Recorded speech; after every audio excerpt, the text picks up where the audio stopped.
This week on the Pro Wrestling Podcast. Will the WWE be up for sale? Former WWE star Tyler Reks talks about his transition into Gabby. Stone Cold Steve Austin makes a rare public appearance on the Steve-O podcast. And Sammy Guevara makes snow angels because he's got heat, brother. I'm your host, Seth Grimes, and this is the Pro Wrestling Podcast.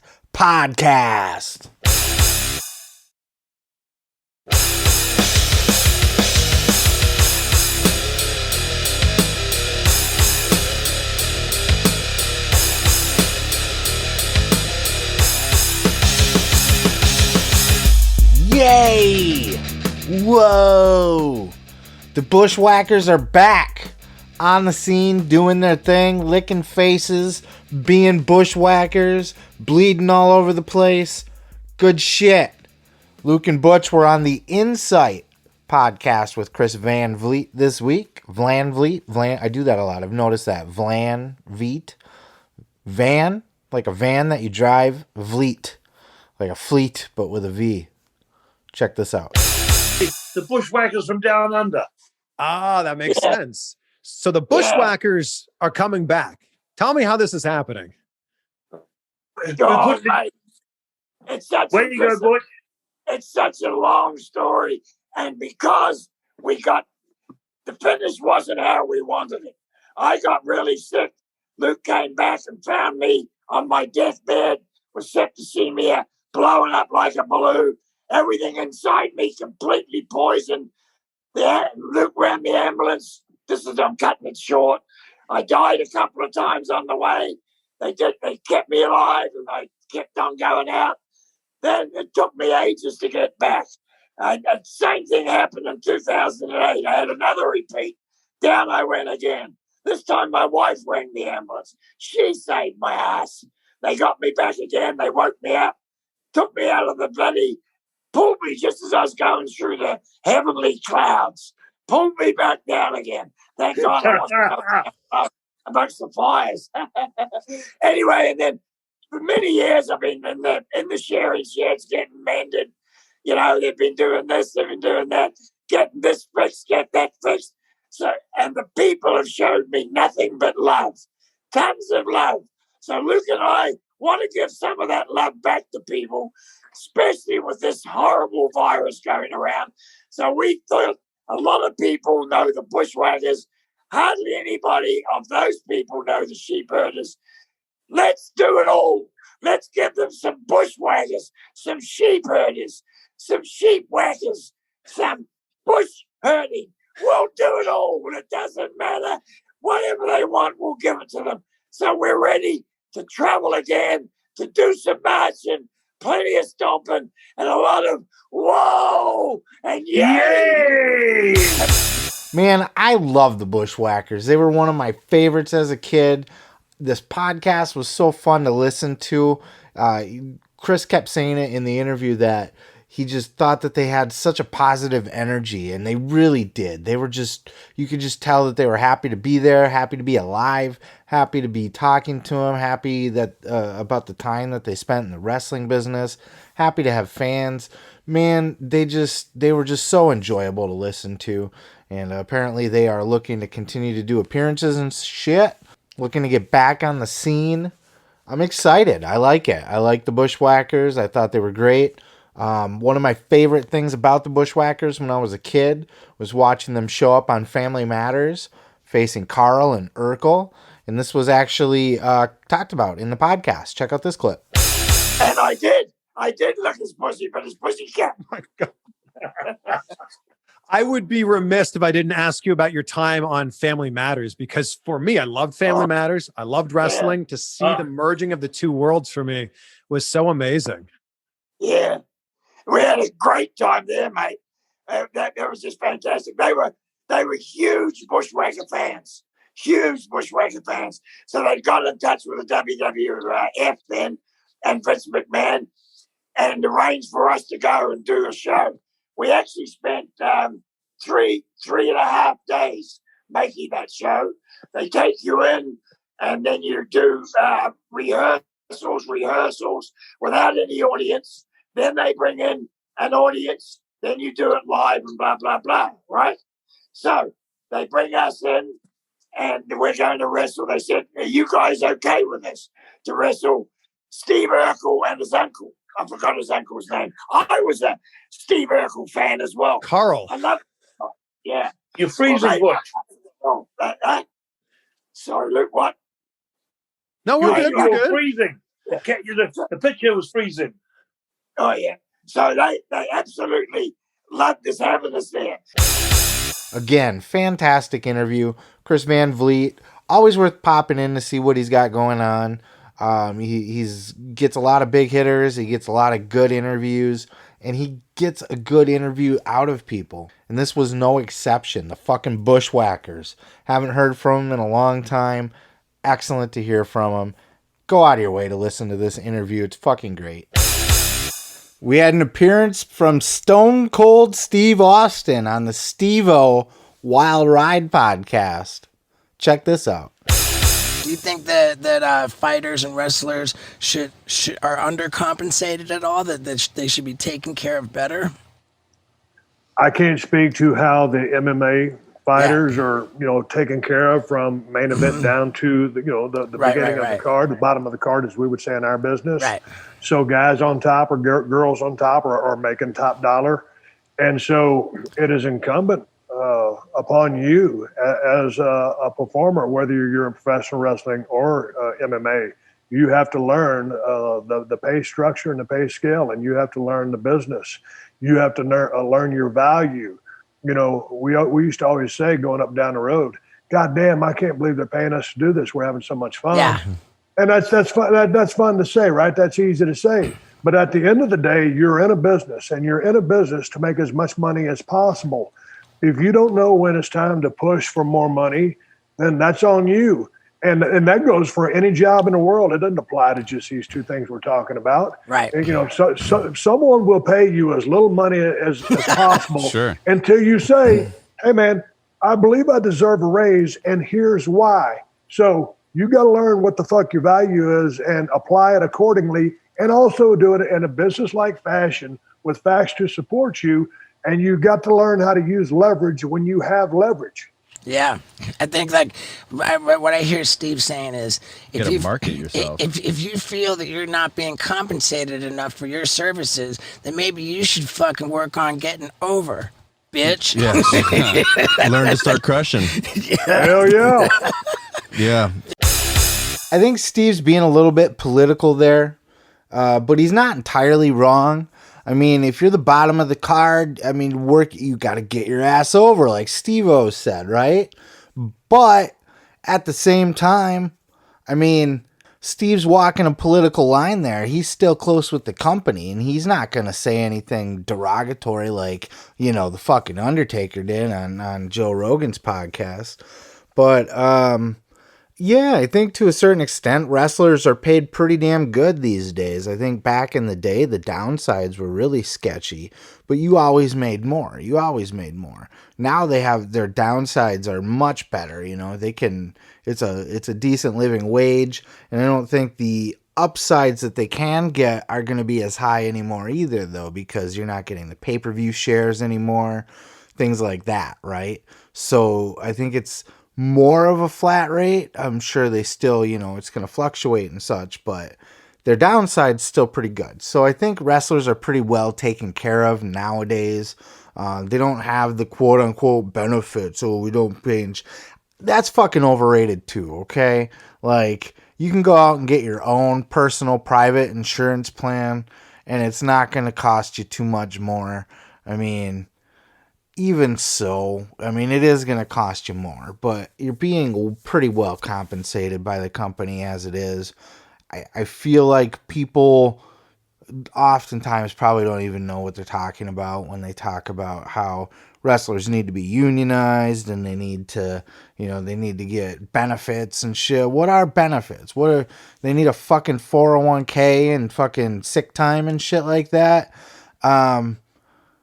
Look, are they technically, they're not independent, right? They're hired by WWE. They're treated as independent contractors by tax, they are 1099s, but you know, they don't get to go work for fucking New Japan when they want to in their off time, so they're not independent contractors necessarily.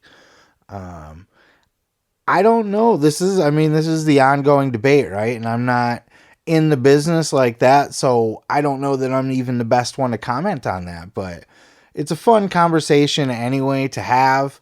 I think there's great points to be made on both sides, and I think it's fun that these are the kind of questions that come up when wrestlers are out in the public eye, right? Because Steve-O is not a wrestling podcast. He's not a wrestling personality. But Stone Cold Steve Austin's a fucking household name, right? He's transcended professional wrestling. So a guy like Stone Cold Steve Austin or a guy like The Undertaker are those rare exceptions where they're going to land on podcasts that aren't wrestling podcasts. And I like that those kind of conversations are had.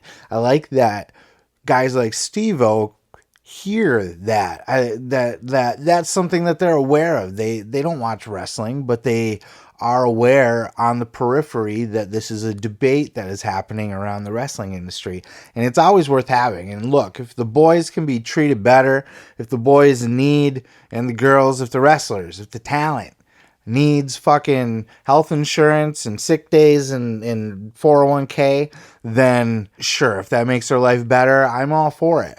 But at the end of the day, I guess what I'm arguing is they're probably pretty well taken care of at this point, to the point where they can kind of take care of their own health and they can kind of do their own investing with IRAs and whatever the fuck. This isn't a financial podcast, but you get the point, right? So that's just my opinion. But at the same time, who the fuck am I but just a guy commenting on some shit, right? I don't know when Steve-O's podcast is coming out, so I can't point you to it, but I would say just search for it on YouTube. You definitely can check out the full interview with Stone Cold Steve Austin. I would highly recommend that. I don't know if the full one's on YouTube, but it is in podcast format.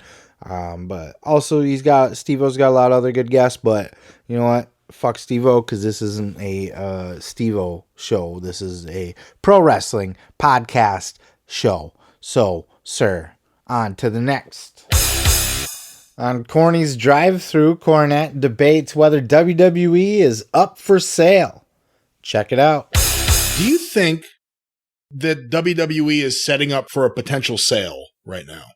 I can't imagine it. Once Vince is gone, I can't imagine why they wouldn't. What about before Vince is gone? That's the question. Well, only if he's in a medically induced coma.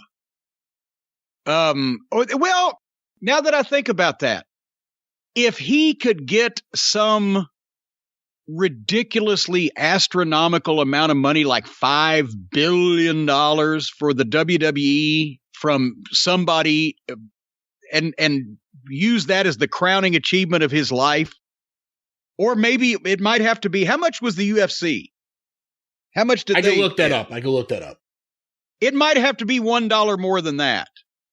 I don't know, because I mean, WCW never set any record with Ted Turner that would be anywhere close to that. So it would have to be the biggest combat sports sale in history, about at least $1, and maybe he would consider that his crowning achievement and sell it. $4 billion. Okay, then yeah, well then maybe $4 billion in one, or maybe, like I said, $5 billion, just to have for round numbers.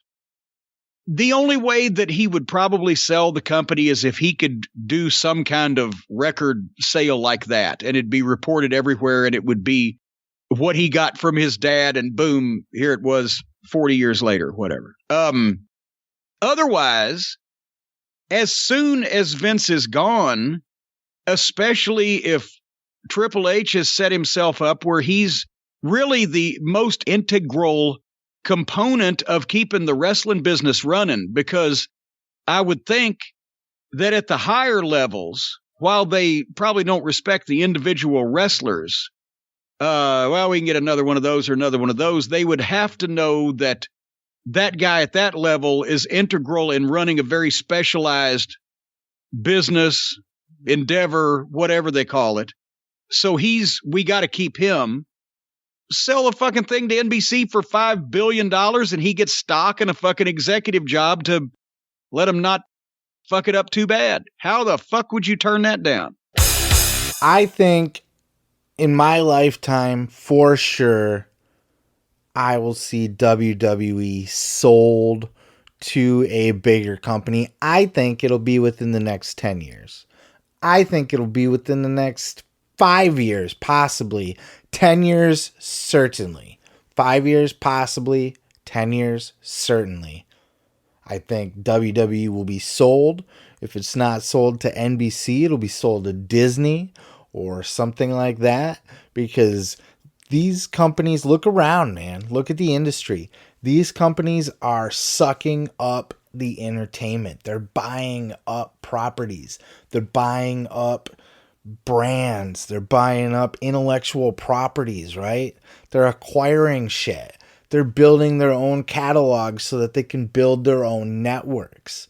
Any one of these brands would suck up WWE in a fucking heartbeat just for the content on their fucking network, right? Peacock needs it. Peacock ain't got shit right now. They got The Office. The Office will only get people so far. They need attractions. People are cutting the cord. They don't want to pay for cable anymore. Why? Because their cable bill is 50, 60, 70, 80, 100 bucks. Okay? So we're going to pay fucking 13 bucks for Netflix. Okay, well, let's add another $6 for Hulu. It's just another $6. Well, then you can get the Disney now with the fucking bundle for the Hulu and ESPN for another 13 bucks. So we'll just do 13 is 26. Well, now Peacock's got their shit, and now this place got their shit, and the WWE network, we're paying 10 for that. Not anymore. But you see where I'm going with this, right? Now people's bills are starting to get right back up to where they fucking were with the cable, and that's why we quit your shit to begin with, bitch, right? So we can only afford a couple of these, maybe not. Maybe there's some of you, you share them with family, so you only pay for a couple. Maybe you fucking steal them. Maybe, I don't know, you're rich and you can afford it. Who gives a shit? Doesn't matter. These companies are competing with each other for content and for viewership, for people's bucks, their subscriptions every month. And the WWE added to the Peacock network, mark my fucking words, is hugely significant to the Peacock network.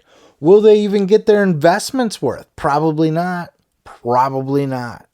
But they will certainly get more subscriptions.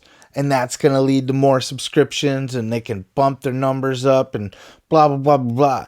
Netflix is pissing away money left and right. So this isn't even necessarily a business that needs to make money. So don't look at this as, will they even get their investment back on WWE with will more people subscribe for what they're paying for it? Probably not.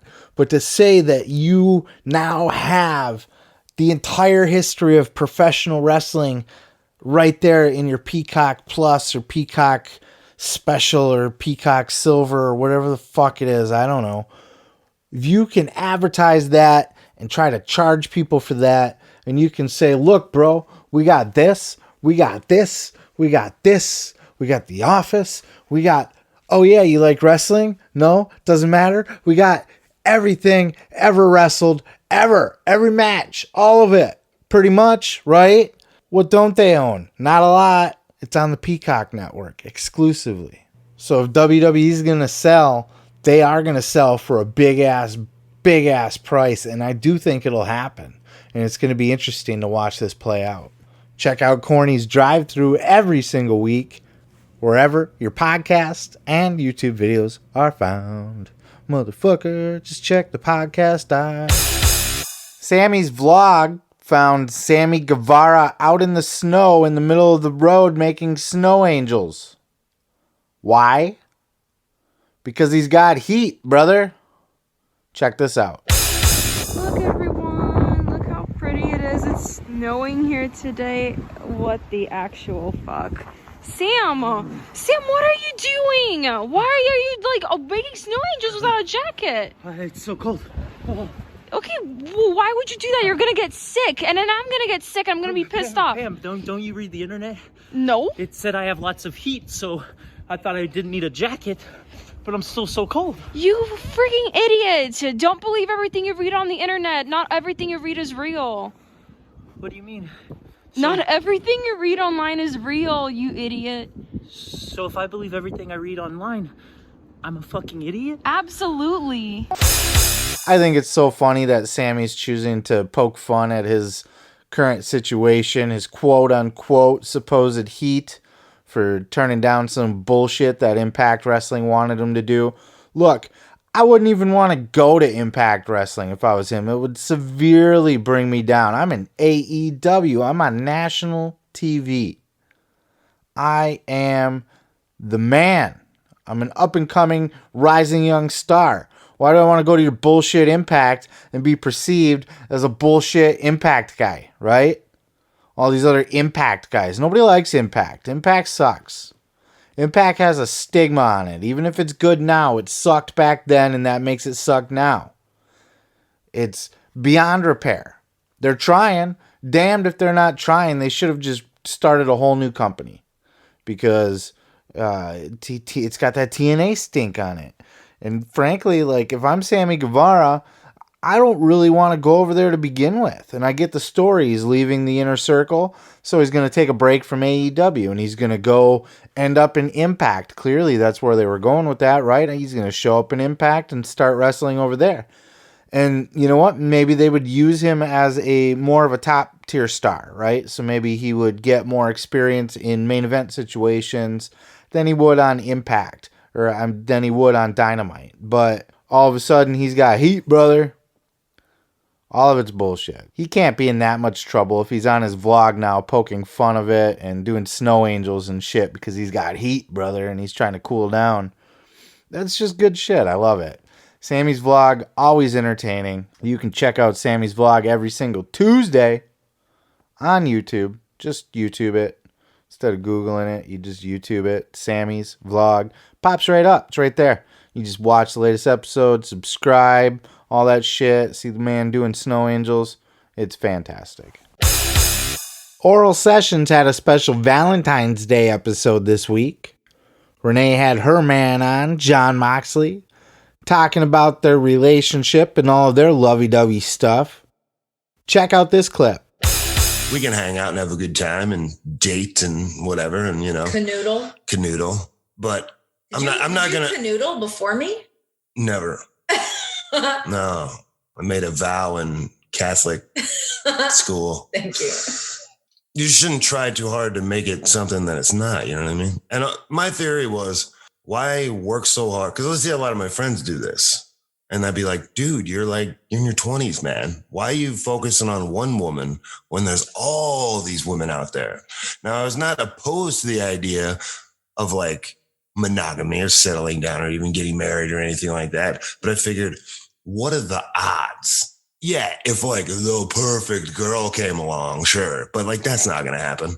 So I just figured I'd be just a solo act and just enjoy time with many great women, you know? It's fucked up. And I've known and had the privilege of spending time with many beautiful and intelligent and smart, amazing women. Slow down. You know? Relax. But, couldn't have been that great. But it wasn't, ultimately it was a round peg in the square hole. Whereas your hole is My hole's your the hole? same shape as it goes right in. We're talking about pegs. We're talking about holes. This is getting off the rails here, folks.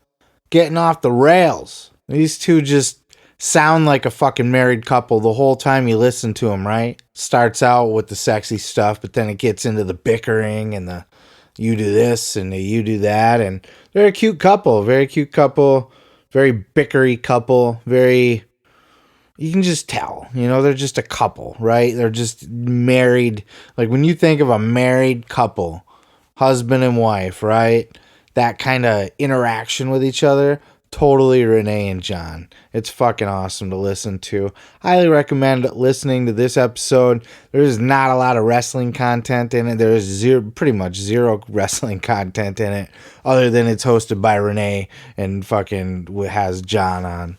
And they just talk about their love life. And it's great. It's great shit. If you're into that kind of shit, I recommend it.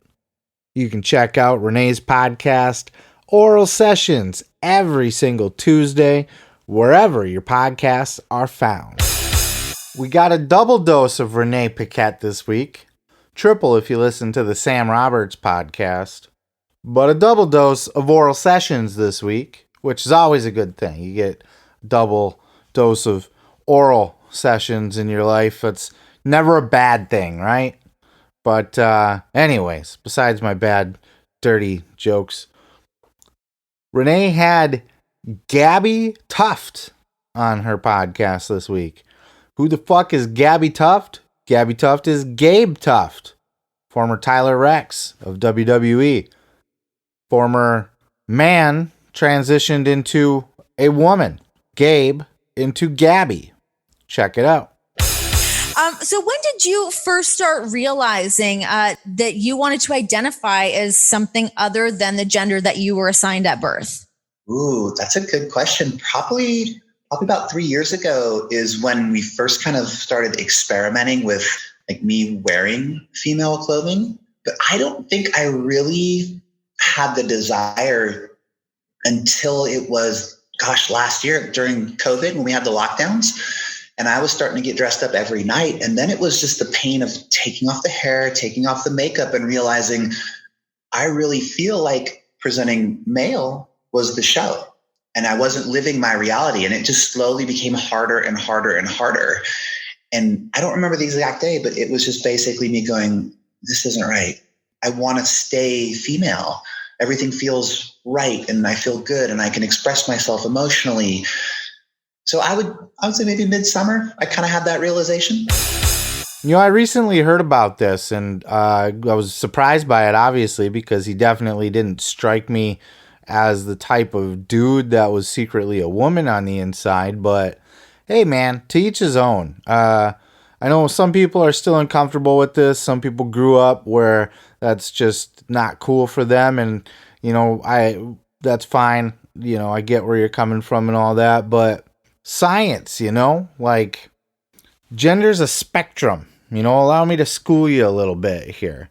There's man and there's woman, but it's not one or the other. There's a spectrum.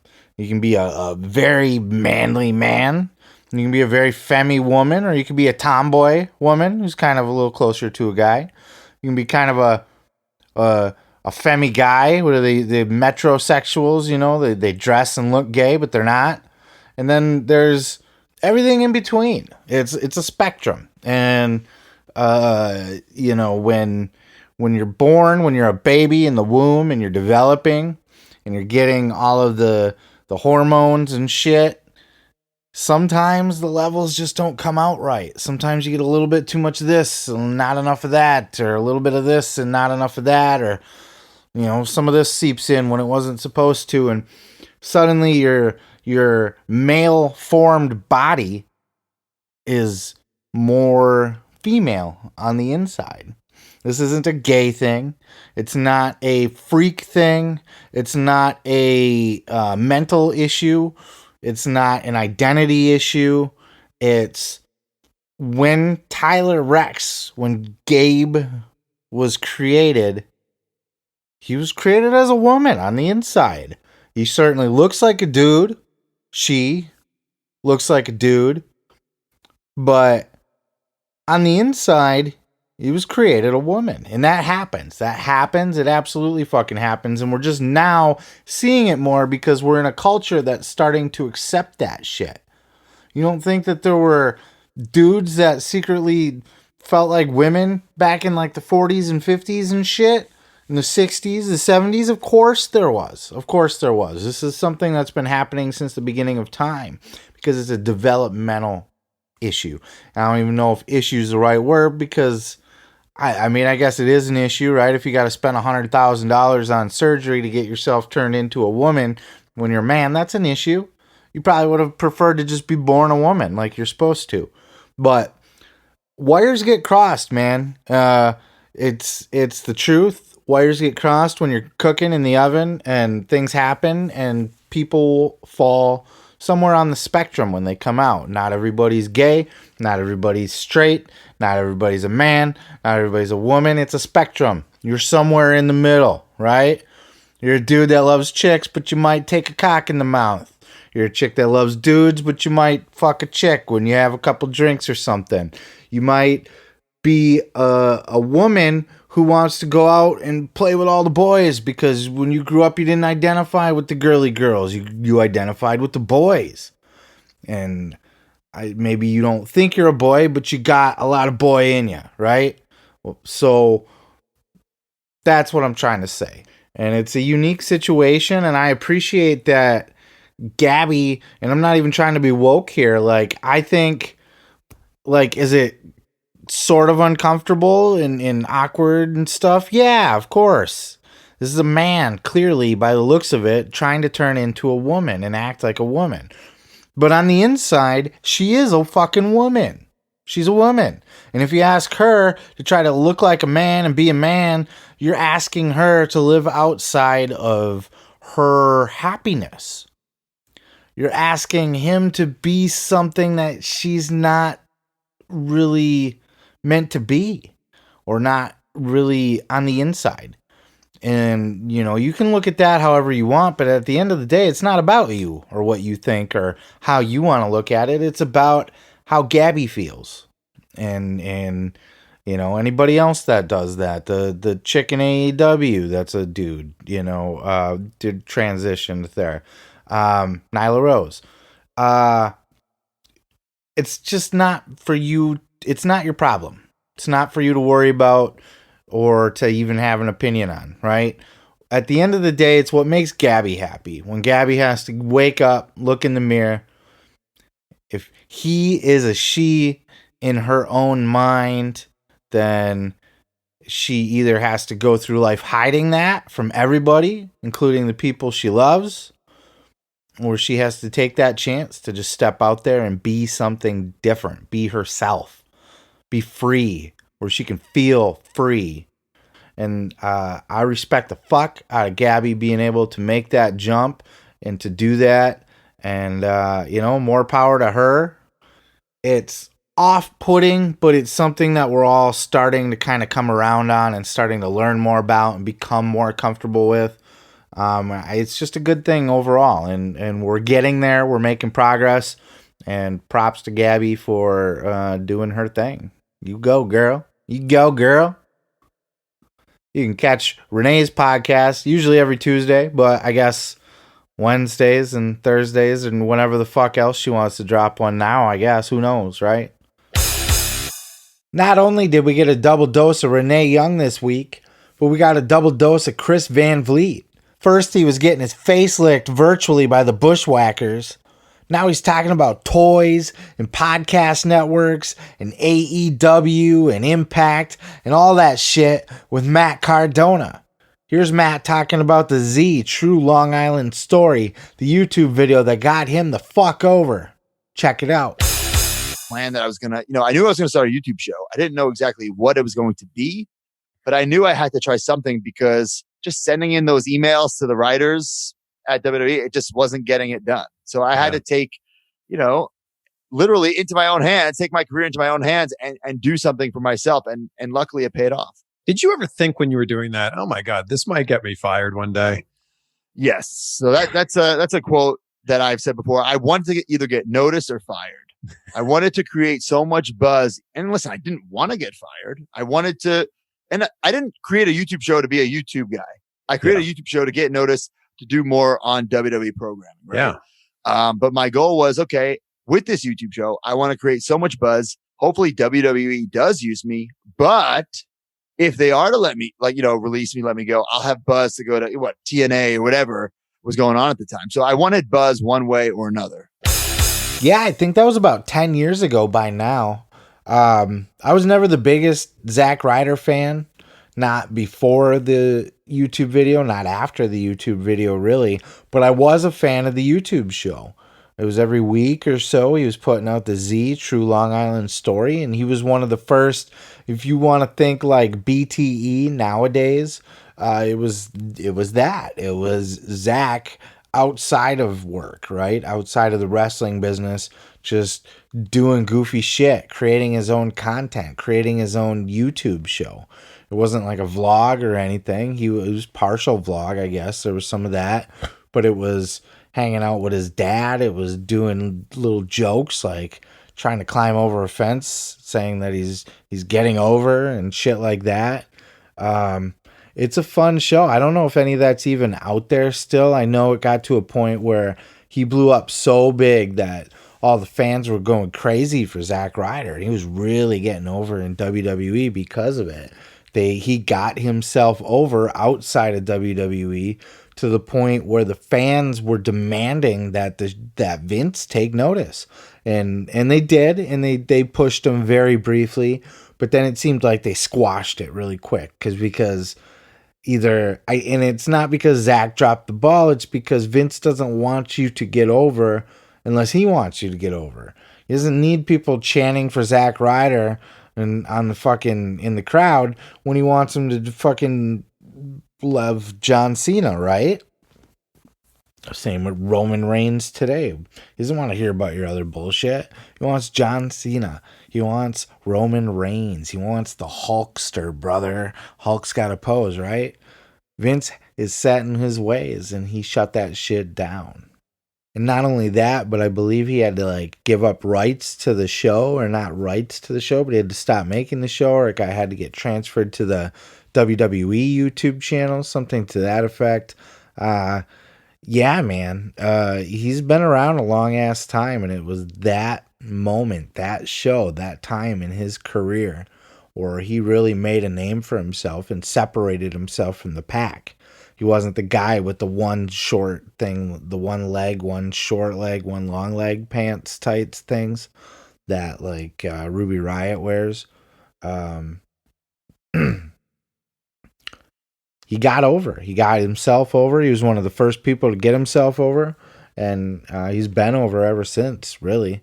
So, mad props to Matt Cardona. I'm a big kid at heart, so I love big nerdy kid at heart too. So I love hearing all the stories about his action figures and just all that type of shit that he's into. It's good stuff. So go ahead and check out that interview, and you can also check out Matt Cardona has his own podcast network, apparently. Wasn't even aware of this, but apparently there's multiple shows, but it's the Major Wrestling Figures podcast, and he's got the MC True Long Island Story now because Matt Cardona and that kind of stuff. So go check it all out. Check out Insight with Chris Van Vliet. He's dropping episodes, it seems like fucking every single day now, which is great content. At least one or two wrestlers every single week. Great listens. What more can I say? Finn Balor has recently discovered his new fetish for getting his skin tattooed. Check out this clip from the After the Bell show. Yeah, I didn't have planned to ask about this, but they just were on the camera. I've noticed you've become pretty heavily tattooed over the last year. Yeah. And I see the pictures, and it's just like, oh, Finn's got this really random dinosaur tattoo. Tell me about some of them. I don't get to do Superstar Inc. anymore, so I figured what's taking you down this path? Yeah, I don't know. It was always something like I was super curious about. As in school, I was super artistic. I almost went to art college instead of becoming a wrestler. And it was all like, I was very heavily inspired my whole life by art. And I would always look at guys with tattoos and go, wow, that's so cool. But I had kind of the mindset of, I'm so wishy-washy and I change my mind so often that I don't want to commit to anything, or I can't commit to anything. And I think, getting a little bit older and a little bit more carefree, I thought, who cares? It's just a tattoo. It's just skin. Skin doesn't last forever. I'm going to die anyway. So I'm it'll die with me. So, I got this one on my hand. I don't know if you can see. It's like me holding a space helmet, looking at the moon, kind of idea of following your dreams. I got this dinosaur that my wife drew, this seagull that represents my hometown, because I'm from a small little fishing village in Ireland, and a couple other bits and pieces and dates and things like that. I got my wife's name on my hand here, I think. Oh, there you go. Yeah. That was the one that opened the floodgates, Yeah. I like. Well, you wasted no time. When I used to work in the tattoo shop, anything on your hands or your neck they called job stoppers. Because if you had a tattoo on your hands or your neck, you better know what you're doing with your career. I'd say you're safe. I mean, you've done pretty well, but yeah, you just went right for it.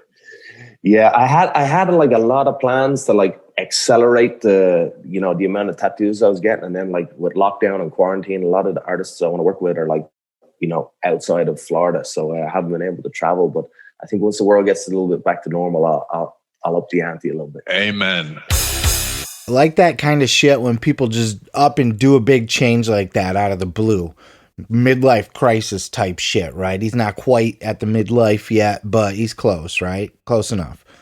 Same thing Jericho did. Jericho was tattoo-less for his whole career. He didn't start getting tattooed till just within the last probably 10 years now, 5-10 years, but he's got a complete full sleeve now. Same with Finn Balor. He's getting all tatted up everywhere, and that kind of shit's cool. Randy Orton, when he did it, remember? He just had the weird tribal shit for the longest time, and then all of a sudden he was gone for a little while and just came back with full fucking sleeves of skulls, which was dope. At least in my opinion, I think it's dope. But yeah, fun conversation there, just shooting the shit between Corey Graves, Vic Joseph, and Finn Balor. You can check that out on the After the Bell podcast. Drops every single Thursday. Young Rock debuted on NBC this week. I did a full review of that. I put it up as a bonus on both the podcast feed and on the YouTube channel. So if you want my full take on it, the first episode that is, you can go check that out in either podcast or YouTube format or both. Why not both? Like them both, share them both, subscribe to both, love them both. But I won't get into much more here because I want you to check out that full review. But overall, I liked it, and it was dope. I recommend you check it out. I was pleasantly surprised. Anyway, back to the podcast shit, bitch. Conrad Thompson and Bruce Pritchard argue over the merits of a baby bottle diaper match. Check this out. The kid poured the powder in his hands, but when Ramon turned around, he kicked the kid in the hands and the powder went in the kid's own eyes. Razor then used the razor's edge and finished the pin on kid, but did so after a second one. And then Ramon put the baby bottle in kid's mouth, threw powder in DiBiase's eyes, put a diaper on kid and poured baby powder all over him. When kid revived in the ring, he started crying. 3 stars. Bruce, you make fun of what they did in ECW all the time. And you even make fun of the shit they did in Memphis. But this is more Memphis than Memphis and ECW ever were. What the fuck was this? Who booked this shit? This is highly entertaining. Got 3 stars from the little bitch boy in California. Buddy. And by the way, 180 pounds for 1-2-3 kid? Is he making reference to how huge kid looked or what? Help me understand. I'm trying. I don't understand what that reference is about either. Is it? But it was an entertainment match. It was an entertaining thing. Being a crybaby, and you're gonna act like a crybaby. You're gonna treat you like a crybaby. Gonna give you a baby bottle, make you suck on the baby bottle, put you in a baby bonnet, and powder your little bottom, and give you a diaper. Is this brought to us by the same creative genius who did dog food? What's wrong with dog food? Well, I'm just saying. Baby bottle. Seriously. If this was anywhere else, if they were running a baby bottle match on another promotion right now, you would be shitting on it left and right. Not if it was done well. You thought this was done well? Yeah, I did. You didn't think it was done well? Listen, I love the performers. I think they are very capable of having a great match, but my God, this diaper shit in a bottle. Make a big deal out of goddamn baby powder. What fucking other kind of powder are you going to use in a goddamn baby bonnet, baby diaper match? We don't need to have the match is the point. Oh, so you didn't want us to have a match. Okay. Not about a regular one. Just, hey, these guys are heated. I'm pretty sure that this had escalated into a goddamn baby bottle match. I really hope that there is a baby bottle match this year on WrestleMania. Fuck the Hell in a Cells and the Last Man Standings. Everybody knows you're going to blow a feud off. Get that goddamn diaper out. Well, yeah, and we did. You're welcome. Oh, I love when you're cantankerous just for the sake of being so. So, just trying to justify a fucking baby bottle diaper match with a straight face is just pure gold. That's why I absolutely wanted to cover this part of this show. That's what makes this show great, are these little exchanges between Conrad and Bruce like this. But let's dig into it a little bit here. So you have, on one hand, you have the showmanship of it. This is WWE. This is entertainment, right? We're not trying to be serious, professional, fucking Smoky Mountain, Mid-South, blah wrestling, right? This is character-driven shit. And we have two talents here, two of the best talents in the entire company. And they're going to put together a match where the loser has to be put in a diaper. And you kind of knew it was going to be the kid going in, because you can't see Razor Ramon wearing a fucking diaper as a babyface. It would kill his career. It damn near killed Waltman's career. So that's the counterpoint, right? So this is showmanship. This is a show. This is entertainment. Can you show ass? Can you be the butt of a joke? Kurt Angle talked about it on his podcast this week. He loved that shit. He loved being the butt of the joke. And sometimes you can do that and you can still keep yourself over. William Regal drank pee. You know, there's things you can... Vince McMahon, and you know what? Vince McMahon pissed himself on national television.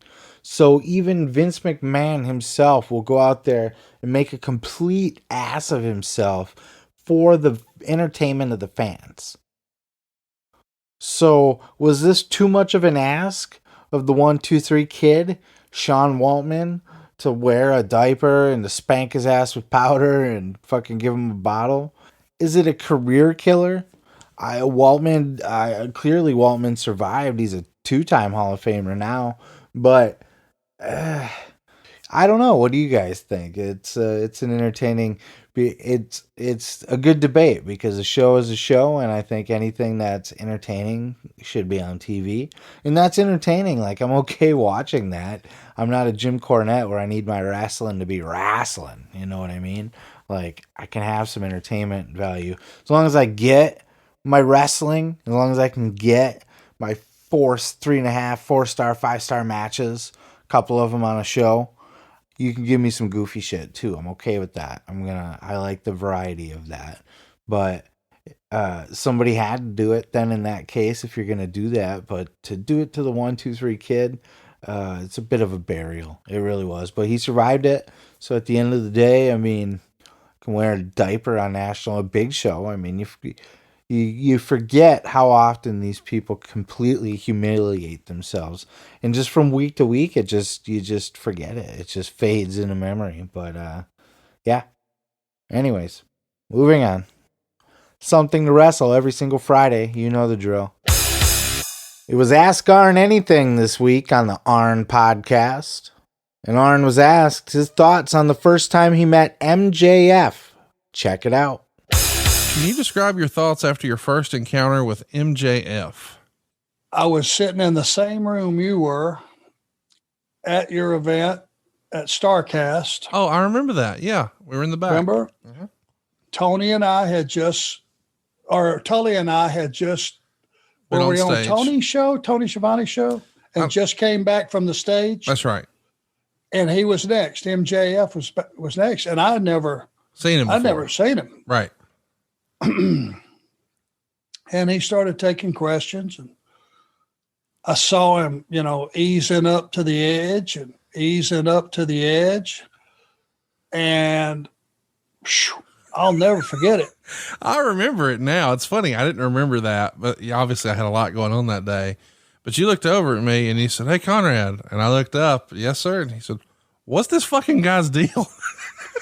Well, I couldn't believe he was given carte blanche to do it. Now, listen, I've said some iffy things to some people over the years, but when the kid rolled up there to the podium in the wheelchair, he was firing off, and he said,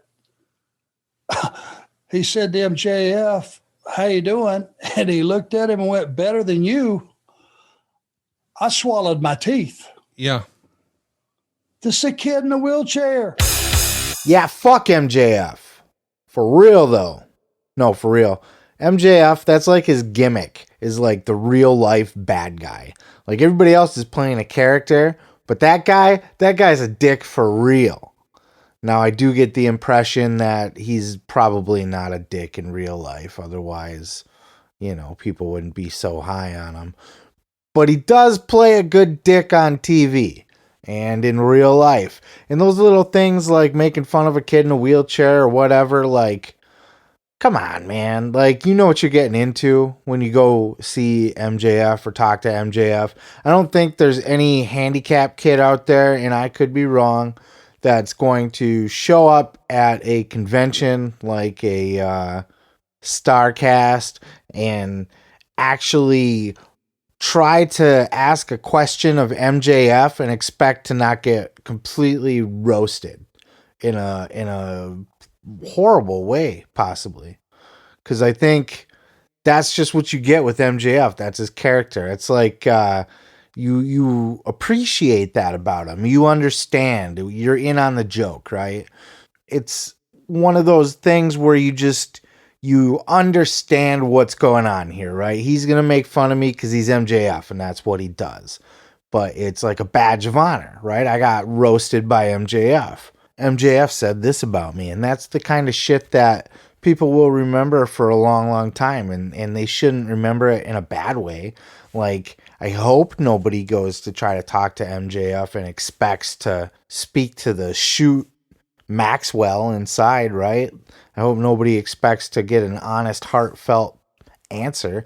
I mean, Stone Cold Steve Austin couldn't even have an actual interview with MJF without having to throw the motherfucker out the window on the way out. And that's the kind of shit that makes MJF the fucking man. He's a dick. He's a piece of shit. Fuck that guy.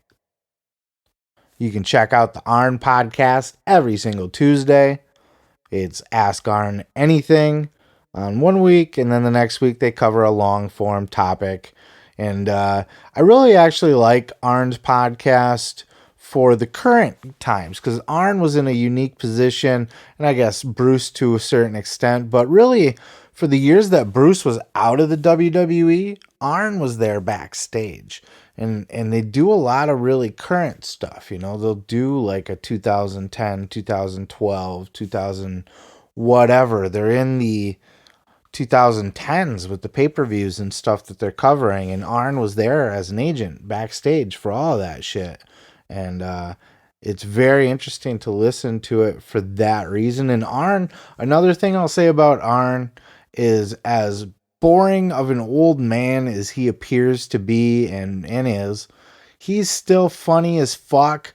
And I heard it said before on one of Conrad's other podcasts where he said that Arn's the funniest guy without ever being funny, or somebody said that without trying to be funny. And he really is. Just the way that he says things, you just laugh because he's so like, he's honest, and he's got this old like country style to him a little bit, the Southern boy. I don't know. Good shit. I recommend checking it out. Eugene was on the Chris Jericho Talk is Jericho podcast this week, talking about his time in WWE. Check it out. How did they debut you on TV? Regal came back, and Bischoff was the general manager. And Regal's in his office, and he goes, "Oh, great, I'm going to bring you back, but I need you to look after my nephew, Eugene.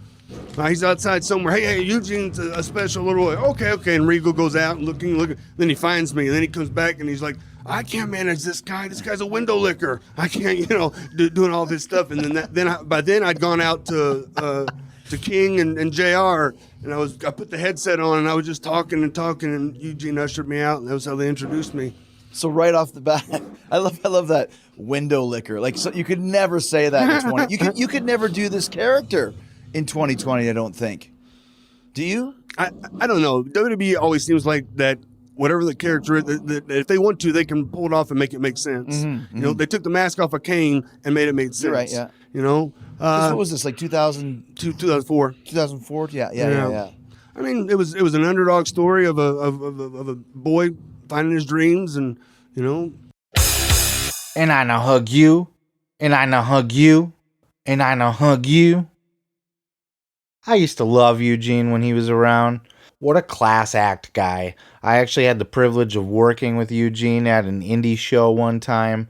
The man is just a peach, just a fantastic guy, really humble, down to earth, easy to talk to, loves to tell stories, loves to have a good time, open to ideas and just doing whatever is fun and whatever's right for the show.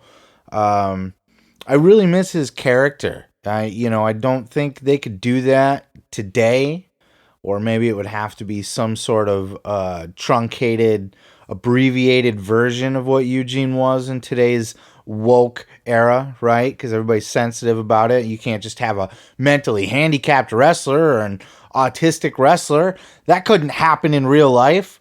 But in my opinion, you're completely fucking wrong, because as Eugene said in the podcast interview, he actually inspired a lot of handicapped people. His character wasn't there. I mean, it was made fun of a lot, but it wasn't, I don't feel like his character was created to pick on handicapped people.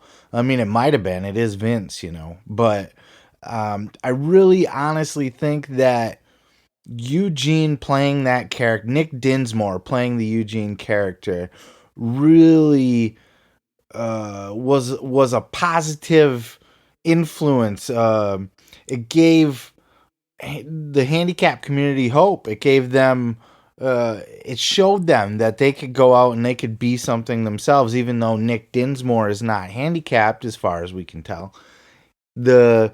Just the premise of the character, I feel like, was very inspiring to a lot of people, or could be very inspiring to a lot of people. Nick had a great run in the WWE. I believe he was in and out a couple times. He talks about that in the podcast. One of my other favorite things with Eugene was just this incredible moment that he had at WrestleMania, right? He's holding court in the middle of the ring, and he's doing his Eugene thing, and then out comes the evil, nasty Muhammad Hassan, right? The terrorist bastard ready to blow up the building and shit. And he cuts a promo on Eugene, and then he starts beating him up and just beating him down like the dog that he is. But then Hulk Hogan comes out, brother. Bam, bam, bam, bam, bam, right? He comes down, drops some fucking legs, throws some boots. I don't think he actually did drop a leg in that particular instance, but he was throwing big boots around, throwing that big ham hock fist, just fucking hulking up, brother, right? Amazing moment. Another good one that I really liked with Eugene was in ECW when he was doing his shtick and the fans rejected him outright, just booed, just raining boos down on Eugene. And I think it was at one of the one night stands, the second one, I believe. And then Sandman comes out and just canes the ever-loving fuck out of him. I mean, canes him back into next Tuesday. Welts all over his fucking body, I'm sure. He whooped his ass. Great shit, great shit. I would highly recommend checking out this interview. Nick Dinsmore, really smart guy. Been around, a lot of interesting things to say. And the career of Eugene is just, it's a fun career. He was a fun character. I hope we get to see Eugene back in a WWE ring someday, or even just a backstage promo somewhere along the way. I hope they do Eugene again. I hope they're not scared to go there, because I do think that character is inspirational, and I don't think it's making fun of anything. And it is what it is, bro. You know when you can find the Jericho podcast. Do I have to tell you? Do I have to tell you when it's on? It's on twice a week. You could just pick any random day. And 2 out of 5 of those days, you're going to be right. There's going to be a podcast there. So just go fucking listen to it. Thanks again, everybody, for checking out the show. Thanks, everyone that's still with me here all the way to the end. Thanks for sticking around. Thanks to all the new listeners that are checking me out for the first time. And thank you to all the recurring listeners as well. I appreciate you. Thank you for supporting me. Please, if you like this, whether you're listening on YouTube, you can go down there and you can hit the subscribe button, give me a like, help me build this channel, help me make this little Easter egg baby into a giant, sexy Easter bunny of a podcast. That's what I'm trying to do, and I need your help, as well as on the podcast side. If you're listening on Spotify or wherever the fuck, then please go ahead and follow, subscribe, whatever the button tells you to do, and just tell your friends about it. Go to church, stand up on the podium, tell them about the podcast, tell them that you love it, tell your girlfriend about it in bed at night, whatever you want to do.